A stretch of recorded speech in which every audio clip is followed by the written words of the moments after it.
Shalom saudara terkasih di dalam nama Tuhan Yesus. Puji Tuhan, hari ini kita masih diberi kesehatan, kekuatan untuk terus beraktivitas. Puji Tuhan, hari ini saya akan menyampaikan sebagian daripada firman Tuhan yang berjudul Berharap kepada Tuhan. Saya ambil dari Amsal 23 ayat 18. Karena masa depan sungguh ada dan harapanmu tidak akan hilang.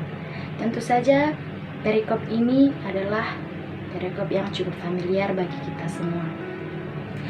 Ketika kita berpengharapan kepada Tuhan, masa depan kita adalah masa depan yang penuh pengharapan. Tujuan saya menyampaikan firman ini adalah supaya kita, baik itu jemaat Tuhan, pengerja, juga setiap orang-orang yang percaya kepada Tuhan Yesus, memiliki kepercayaan serta keyakinan pengharapan masa depan yang diberkati oleh Tuhan. Saya akan menceritakan kisah Daud yang memiliki kepercayaan kepada Tuhan sehingga ia terus berharap kepada Tuhan. Dari Mazmur 56 kita bisa melihat latar belakang suatu peristiwa. Dalam ayat 1, yaitu kisah di mana Daud yang berada di tanah orang Filistin, yaitu di tanah Gad, dan saat itu diperhadapkan kepada kesulitan dan mau ditangkap oleh orang Filistin, karena orang Filistin adalah musuh dari orang Israel pada masa itu. Di saat bersamaan, Daud telah dipilih oleh Tuhan untuk menggantikan Saul sebagai raja Israel. Sedang dalam pelarian dari kerajaan Saul yang hendak membunuhnya. Karena Saul ingin membunuhnya, maka Daud melarikan diri dari kerajaan Saul. Dan salah satu tempat pelariannya adalah di tanah Filistin. Daud mungkin berpikir dengan pergi ke tanah Filistin, Saul akan takut mengejarnya dan dia akan terbebas. Tetapi harapan Daud ini justru mendatangkan masalah karena di tanah Filistin orang mengenalnya sebagai pahlawan orang Israel, sehingga mereka hendak menangkapnya dan membawa dia ke hadapan raja kota Gad yang bernama Akis. Satu hal yang dapat kita pelajari di sini adalah bahwa pertolongan yang datang dari pihak dunia selalu bukanlah pertolongan yang sempurna. Seperti Daud yang berpikir bahwa dengan dia lari ke tanah Filistin akan menjadi sebuah solusi. Justru sebaliknya, yang dia hadapi adalah sebuah masalah besar. Ya, Daud mengalami situasi yang sulit, di mana begitu banyak musuh di depannya, seperti yang digambarkan oleh Daud melalui ayat 2-3, bahwa sepanjang hari orang memerangi Daud, seteru-seteru yang menginjak dia, dan juga bahkan banyak orang yang memerangi dia. Masalah tidak pergi meninggalkan Daud, sebaliknya satu masalah belum selesai, sudah datang masalah yang lain. Bukankah kehidupan kita pun terkadang terasa seperti itu? Terkadang kita diperhadapkan kepada masalah yang datang terus-menerus. Satu masalah disusul dengan masalah yang lain, dan tidak pernah habis. Semua orang ingin terlepas dari masalah, tetapi pada kenyataannya tidak pernah terlepas. Seperti Daud yang mencoba berlari ke Filistin untuk menghindari masalah, tetapi justru sebaliknya di tempat pelarian itu muncul masalah yang lain yang menambah beban kita.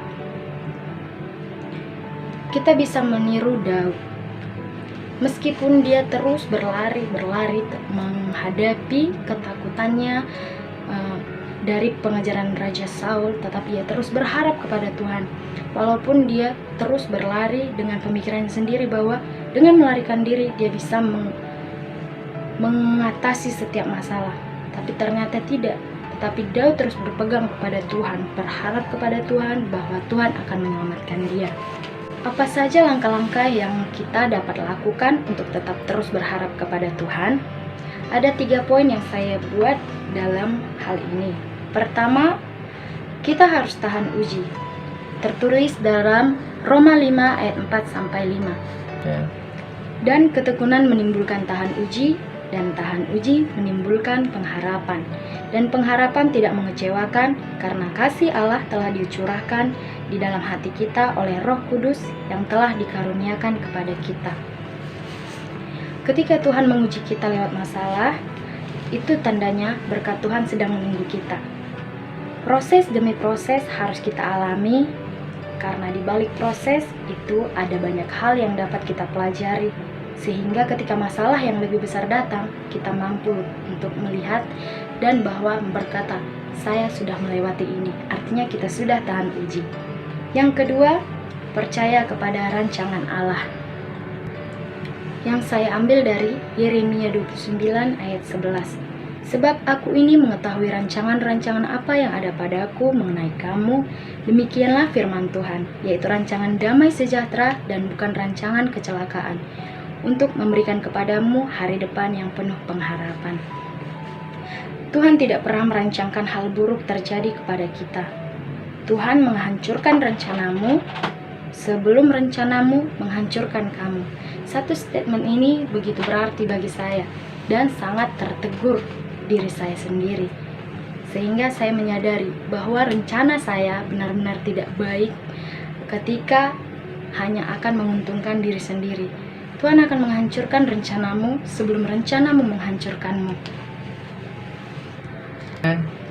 Dan percayalah, setiap apa yang kita alami semua karena campur tangan Tuhan.